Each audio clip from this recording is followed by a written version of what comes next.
Hello అండి, welcome to fabric stories. మనం చూసే ఈ లెహంగా వచ్చేసి నిన్న మొన్న మనం చూసిన కపుల్ కోఆర్డినేటెడ్ అవుట్ఫిట్స్లోంచి అండి. కలర్ వచ్చేసి వాళ్ళ బాబు డెకార్లోంచి తీసుకున్నాం. కాంట్రరీగా ఉండాలి pastel colour, at the same time evening party and indoor party కాబట్టి కలర్ కొంచెం సటిల్గా తీసుకున్నాం. In the same way embroidery కూడా సేమ్ థీమ్లో తీసుకున్నాము. We did not give too many colours, బాగా బోల్డ్గా బ్రైట్గా ఉండి సేమ్ టైం బాబుని హైలైట్ చేయొద్దు అని చెప్పేసి. అండ్ తను చాలా చాలా టాల్ ఉంటారు, 5'8" ఏమో.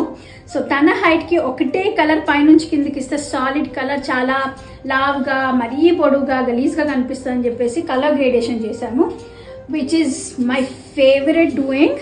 నాకు ఆమ్రే అంటే చాలా ఇష్టం, ఇప్పటివరకు మీ అందరికీ తెలిసే ఉంటుంది. సేమ్ వే ఎంబ్రాయిడరీ కూడా అలాగే తీసుకున్నాం. And to have that glitter effect, silver కడ్డానా, grade A quality. You all know that we use grade A quality material only. So సైడ్కి వచ్చేసి మేము ఈ డ్రేప్ ఏదైతే ఇచ్చామో వీ షేప్లో ఇచ్చాము, దట్ రియలీ యాడెడ్ వాల్యూ సైడ్కి. So if you want some such outfits to be designed or ordered, please do DM us. Thank you so much. Take care. Bye-bye.